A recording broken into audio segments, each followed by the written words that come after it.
You know, we all dream of this future where our clothes can track our health, where our tech just melts into our bodies, right? But there's this one huge thing holding us back. And you might be surprised to learn, it's the battery. So today, let's dive into the crazy revolution in battery tech that's gonna finally make that wearable future happen. So here's the thing. It's kind of a paradox, isn't it? We want our gadgets to be super soft and flexible, to feel like a second skin. But the batteries that power them, they're basically the opposite. And that disconnect, that's the real hurdle stopping the next generation of wearable tech dead in its tracks. I mean, think about it. Why isn't your t-shirt a smart device already?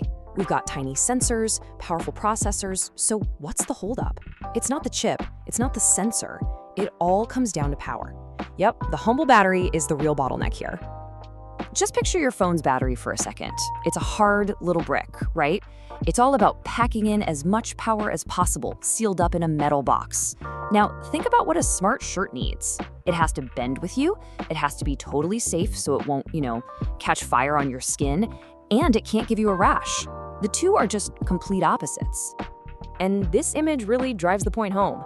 On the left, you've got your standard lithium-ion battery, rigid, flammable, full of toxic stuff. Basically, everything you don't want next to your skin. What we actually need is everything on the right, something flexible, totally safe, and skin-friendly. Okay, so to fix this, researchers are having to go all the way back to square one. I mean, they're completely rethinking the battery from the inside out. This isn't just about making a smaller brick. It's about inventing a whole new type of power source from the ground up. So where do you start? Well, you start with the most dangerous part. You have to get rid of the flammable liquid electrolytes inside traditional lithium-ion batteries. That's the stuff that causes all those battery fires and leaks you hear about. And what do you replace it with? Something called a hydrogel electrolyte. Now just think of it like a high-tech conductive jello. It's basically a water-based polymer network. So it's solid enough that it can't leak, but it's squishy enough to let ions move around freely, kind of like a liquid. The upshot? It's inherently non-flammable and just way, way safer to have on your body. But look, having safe chemistry is only part of the puzzle. The next big question is, how do you make something that's normally stiff, like an electrode, bend and stretch without just snapping in half? Well, the answer is some seriously clever engineering. All right, strategy number one is to completely change the shape of the battery. Instead of making a flat sheet, what if you made the battery components into long, skinny fibers? Then you can literally weave them right into the fabric. The power source becomes part of the clothing itself, just as flexible as the threads.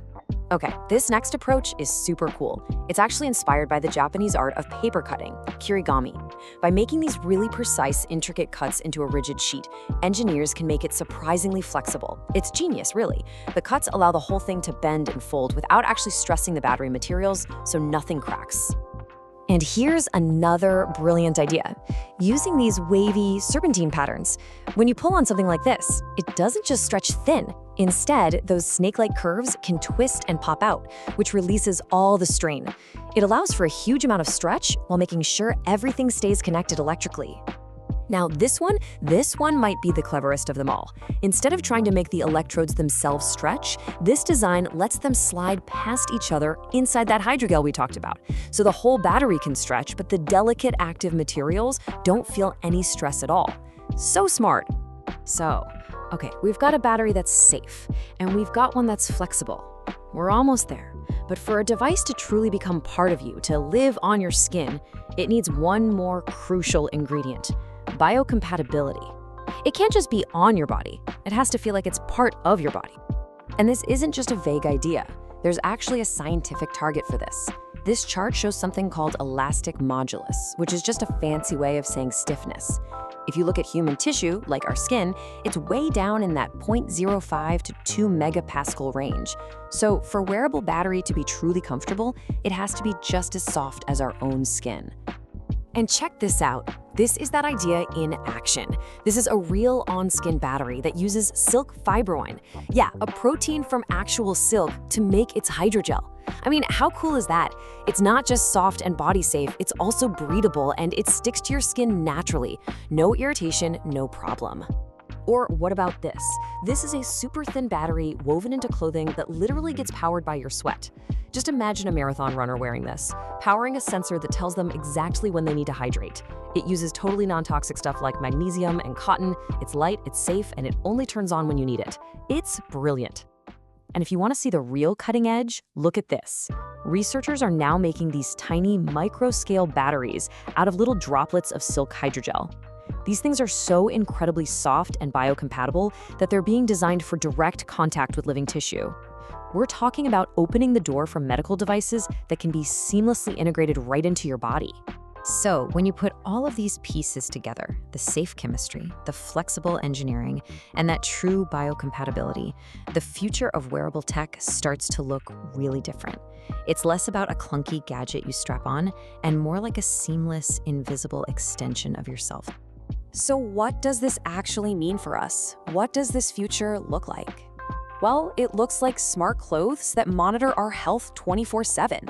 It looks like sensors that feel just like skin, moving with us instead of fighting against us. It makes things like biodegradable electronics possible, which is huge for the environment.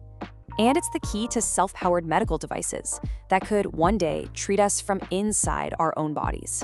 So really, in the end, this whole journey is about so much more than just making a battery that can bend. It's about a huge shift towards power systems that are fundamentally safe, that are smart, and that can live and work right alongside us, with us.